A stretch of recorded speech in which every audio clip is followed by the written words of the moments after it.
Hey, what's up, everyone? Thanks again for tuning in to another episode of Living Your Best Life with me, Coach Adamir. I'm definitely looking forward to today's episode. If you're not familiar with HIIT training, today will help clear that up and hopefully you can give it a try in your workout routine. Listen, I'm a firm believer that your body needs to go through different training cycles and different training modalities in order for you to see any change in progress. I'm sure we're all familiar with the idea of hitting a plateau, so we're aware that when that happens, we need to mix it up, right? Our bodies have adjusted to whatever we're giving it, whatever we're throwing at it, so we need to mix it up. All right, whether it's mixing up your nutritional habits, meal prepping, cutting out sugar, cutting out carbs, whatever it may be, you're shocking your body and throwing something new at it, right? It can also be in your training program. Maybe you're doing a lot of weight training, maybe you're doing a lot of cardio. It's time to mix it up as soon as your body adapts to that, right? And that's what we need to do. We need to throw different things at the body so that it can start to adapt and we can start to see that progress and change that we're looking for. And one of the best ways to do that is by changing your workout program. I'd say maybe every 4 to 6 weeks. That's what I do with my clients, and that's what I do with my own training. So 4 to 6 weeks, that's about a month, month and a half, gives you a good time to go through your training program and then mix it up. All right. Funnily enough, though, I'm actually in my HIIT cycle, which is fortuitous, I guess. I planned this episode on purpose. I don't know, but right now I'm more focused on lowering my body fat. So HIIT training is the way to go for me. I'm less focused on muscle growth because that'll come later on when I get back to that. But right now, because I want to drop my body fat, I'm going to focus on HIIT training. Okay, so today I'm going to explain why it's better if you have goals of lowering your body weight rather than building muscle mass. All right, so first off, what is HIIT? It stands for high intensity interval training. So if you hear me say HIIT training throughout this episode, you can go ahead and laugh because I'm basically saying training twice. High intensity interval training. What that is, they're short bursts of exercise with even shorter recovery periods. That's the like the original model for that. You can always adjust your recovery periods and exercise periods, right? But it's the most efficient way to exercise because you're gonna get the most done in the least amount of time. All right, you're gonna produce health benefits that are similar to twice as much moderate intensity exercise. All right, so if you're training for 30 minutes in a HIIT program, you're gonna get the same results as if you were to do 60 minutes in a traditional strength training program. All right, and a lot of these activities can vary, but they mostly include sprinting, biking, jumping rope, or really any other form of body weight movement. Those are going to be the best and most effective ways, and probably the easiest to perform if you don't have a lot of equipment. Okay, I really think HIIT training is beneficial not only because of the type of exercise it is, but because it can really be done almost anywhere with little to no equipment. Okay. So as an example workout, this one, no equipment. All right. You can do body weight squats, push-ups, squat jumps, and then a plank. All right. So each of those exercises you can do for 30 seconds and you rest for 15. So you do body weight squats for 30, rest for 15. Push-ups for 30, rest for 15.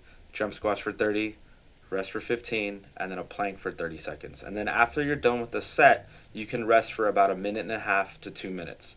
Okay, and I'd say you do that for 3 to 4 rounds, maybe 5 if you're brave, or if you're anything like me. No, I'm just kidding. I do like 4 right now. Maybe I'll do 5 towards the end of the month. Check back in with me.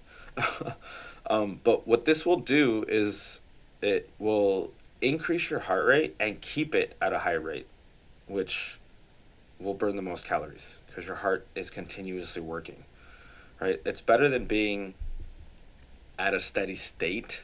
So 40 minutes of walking or jogging on a treadmill, your heart rate is going to get to a certain level and it's going to stay there because it doesn't need to work any harder. But because we're doing HIIT, when we do those intervals, we do 30 seconds of intense work and then we rest. So that allows our heart rate to drop. But then we get right back into a work period. So then we're making that heart go up and down, up and down. So we're using more energy. All right. And your work and recovery periods are going to vary based on your goals. So if you're not familiar or if you're not ready for long work periods when you start, do shorter work periods, longer recovery periods. And then when you feel a little more comfortable, flip that. Okay, that's when you'll start to see the progress as well, and that's when you'll start to burn a lot more calories. Okay? All right, so thanks, coach. We know what HIIT is, we know how to do it, kind of, but what's it going to do for me? Benefits, you guys, there's a ton. Okay, it's not just weight loss, there's going to be other benefits that you may not know of. So hopefully after this, you'll know a little bit more and you'll want to add HIIT programs to your training. Okay, first things first, as I've said before, you heard it, you're going to burn more calories. All right, there's one study that compared the calories burned during 30 minutes of HIIT. Researchers found that they burned 25 to 30% more calories than traditional forms of exercise in 30 minutes. All right, so that's a HIIT interval of 20 seconds of work and 40 seconds of rest. So that's perfect for beginners, right? And if you're the type of person that, makes it difficult, but it's difficult for you to get in a training session or some exercise during the week, we can all find 30 minutes of time to do a quick workout, right?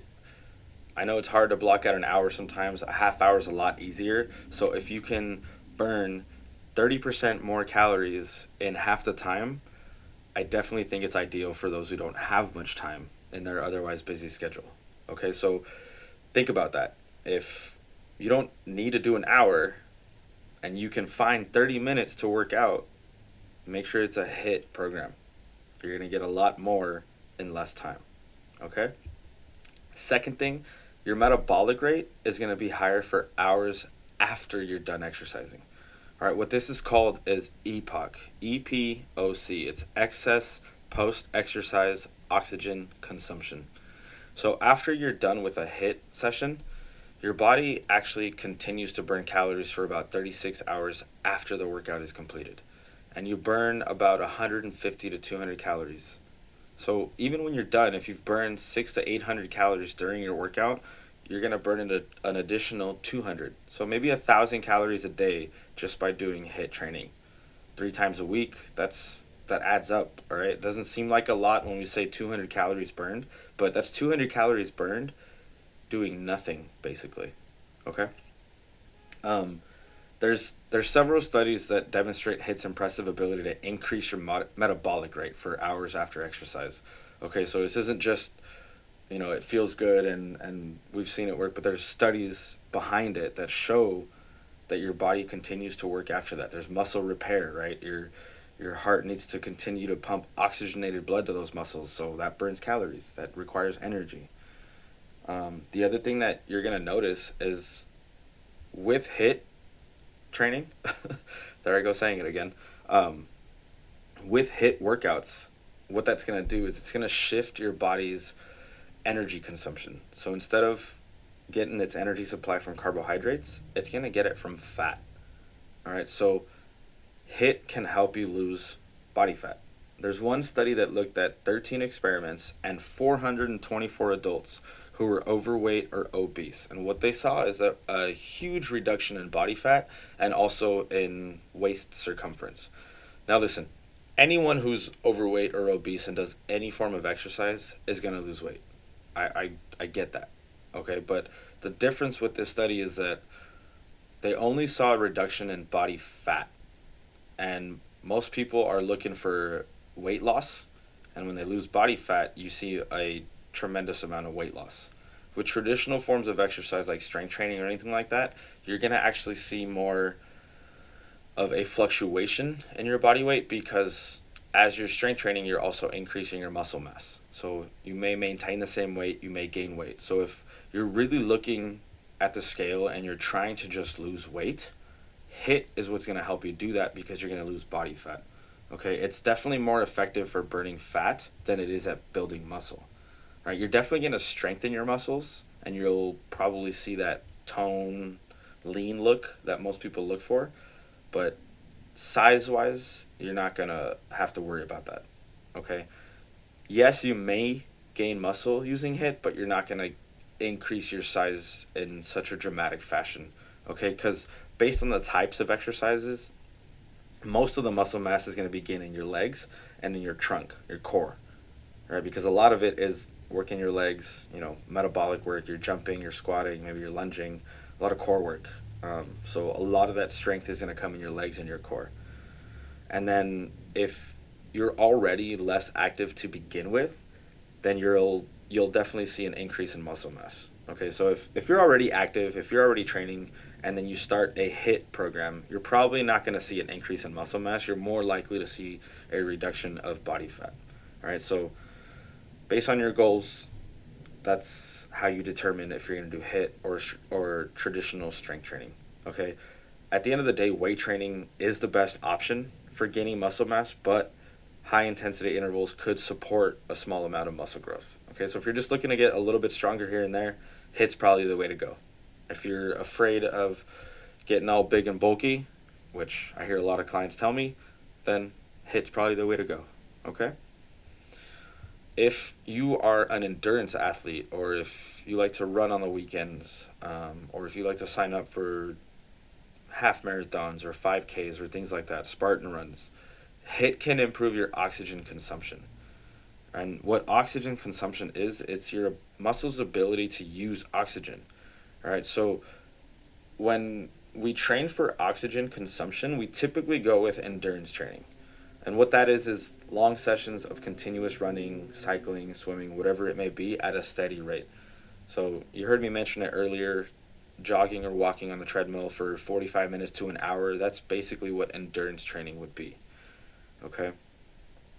But what they've noticed in these studies is that HIIT can actually produce the same amount of benefits in a shorter amount of time, literally half the amount of time. All right, one study found that participants who performed 20-minute HIIT workouts 4 days a week improved their oxygen consumption by 9%. All right, that's an almost identical improvement to the other group who actually cycled for 40 minutes a day, 4 days a week. So again, twice the amount of work, same amount of improvement. That's pretty sweet. I mean, I'd rather do 20-minute workout than sit on the bike for 40 minutes. That sounds awful. If you're like me, that sounds awful. And again, that's 120 minutes per week of traditional exercise versus 60 minutes of HIIT per week. All right. And then if you're not so concerned with your body weight, if you're just trying to be healthy, trying to lower your blood pressure, HIIT's the way to go. All right, you can reduce your heart rate and your blood pressure. So if you have high blood pressure, if you have a high resting heart rate, you can lower it just by adding HIIT 2 to 3 times a week. All right, there's a large amount of research that indicates blood pressure is reduced, especially in people who are overweight or obese.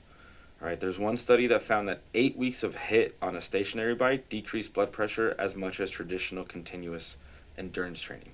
So again, we go back to that. You're getting the same amount you're getting the same results in a lesser amount of training. Right, so I know a lot of people don't necessarily like to train or work out, right? So if you can get the same benefits in half the time doing something you already don't like to do, that's going to make things a lot easier. It's going to make it a lot easier to go do it, all right? The endurance training group was training 4 days a week, 30 minutes a day. The HIIT group was 3 days a week, 20 minutes a day. It's an hour a week. I think we can all manage that.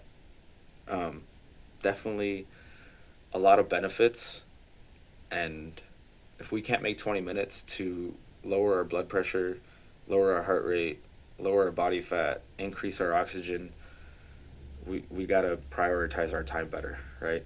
We got to take care of our bodies. So 20 minutes a day, you guys, 3 days a week, an hour a week. That's all we're looking for here. And if you have issues with blood sugar, there's a summary of 50 studies that found that HIIT not only reduces blood sugar, but also improves insulin resistance more than traditional exercise. Okay, so if you're at risk for type 2 diabetes, or You just don't want to get near that. High intensity exercise is particularly beneficial for that. So now that we know all the many benefits, how can I add HIIT to my workouts? First, pick something that you're familiar with at a low intensity. So if you're familiar with running, but you haven't ran or jogged lately, start with jogging or walking. Right? If you've been squatting with dumbbells, kettlebells, barbell, whatever that may be, take away the weight and do body weight. All right, so again, pick something you're familiar with just at a lower intensity. You already know how to squat, but you may not be able to squat for 30 seconds with an external load. So start with body weight, increase from there, okay? If you have any joint pain, if you have any pain in your knees, ankles, lower back, try out running. Okay, maybe some cycling, maybe swimming. If you have a VersaClimber, try that. If you don't have a VersaClimber, you're very lucky.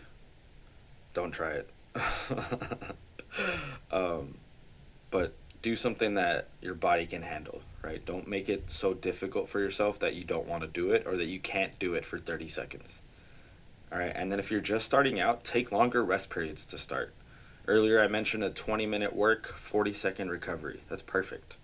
All right, you double your work time and then you get right back to it. Because what's going to happen is you want to maintain sufficient intensity throughout the entire workout, right? You don't want to drop off towards the end. You want to be able to maintain that for those work periods, all right? And those work periods, keep them under 30 to 40 seconds. After 30 or 40, it gets really hard, okay? So you want to be able to stay at a high intensity for the entire time of your work period. You don't want to go hard for 15, 20 seconds and then start to drop off for the next 15, 20 seconds. All right, you want to maintain the intensity the entire time you're working so that you're maximizing all the work. Okay, and then start with just a few cycles per week. Twice a week, maybe 20, 30 minutes at a time. All right, it's very demanding. It's very taxing on your cardiovascular system. You're going to be out of breath. You're going to be very, very tired afterwards. Okay, you're going to feel exhausted when you're done. So twice a week to start, maybe 3 times. But make sure you're giving yourself adequate recovery between sessions. And then just a couple examples, you guys. If you're going to do something for a HIIT, if you're going to start something, you can do a stationary bike. If you're on there 15, 20 minutes, I'd say sprint on a bike. So pedal as hard and as fast as you can for about 30 seconds, and then slow it down for about 1.5 to 2 minutes. Basically, let your heart rate slow down and let your breath come back to almost normal, right? Where you're comfortable to get back into a 30-second sprint. Okay, so let that heart rate come down, let your body feel recovered, and then you can get back into a sprint. You do that for about 20 minutes, maybe even 30 minutes. I promise you're gonna get a hell of a workout. All right, and if you like to run, I know a lot of people like to run. Audrey likes to run. She runs the Rose Bowl loop around here. It's about 3.5 miles. So what I tell her to get the most out of it, sprint for about 15, 20-second intervals, 30 seconds even if you can, and then rest for 2 minutes. Walk, jog, right? Again, let that heart rate come down, let your breath get back to normal, and then get back to it. You do that for 3.5 miles, and it takes you about maybe 30 minutes to do all that. You're going to get a lot of intervals done, and you're going to get a lot of calories burned, all right? And if you don't like to run, if cardio is not your bag, which kind of like me, I'm not a huge fan of running or anything like that, maybe you can do squat jumps, right? Like I mentioned earlier, you can do squat jumps for 30 to 45 seconds and then rest for a minute. And repeat that for about 20, 30 minutes. If you just want to do that, squat jumps will definitely get your heart rate going and burn some calories. But if you get bored with that, I can imagine you would, just doing one exercise for 20 minutes. Mix it up, right? Add a plank in there, maybe sit-ups, push-ups, anything that's body weight and that you can manage for 30 seconds. Get some work in, 20, 30 minutes. You can do it at home. You can do it in your office, right, if you work from home. HIIT just makes exercise a lot more beneficial, a lot more effective, and I'd say maybe a little more fun even, because you're doing things quickly, you're moving a little more quickly. And I know that when you're weight training and that goes a little slower, that can get kind of boring. So add HIIT workouts to invigorate your workouts and to give you a little more excitement when you're doing the workouts. All right. Hey, thanks again, you guys, for listening. I really hope this helps in your next workout. So give them a try, right? And if you have any questions, please let me know. It can get confusing at times because you don't know how long you should work and how long you should rest. Listen to your body, do what works for you, don't get hurt, and do what you're capable of, right? So if you have any questions, like I said, please feel free to reach out to me. If you haven't already, just follow me on Instagram, follow me on Twitter. It's at Coach Adamir. You can message me with any questions. You can also email me. My email is on my Instagram site, so you can just copy paste adamir.mineros@amfitnessnutrition.com. Just reach out to me there, okay? And last thing, you guys, if you haven't, please like and subscribe to the podcast. Review it as well. That'll kind of give me an idea if you guys even like this or if there's any other content that you guys would like to hear. So stay tuned for next week. It's going to be we're in our nutrition week. No, we're not. We're in our motivation week. Hell yeah. Cool. So I look forward to that. I look forward to encouraging you, motivating you, inspiring you in any way that I can. If you're going to try a HIIT workout this week, reach out to me. Let me know how it goes. There's a couple on my Instagram right now that you can see, and you can give them a try. So comment on there, share it with your friends, tag a friend, and just let me know how it goes, okay? As always, you guys, have a great week, and go be the best version of yourself. Bye.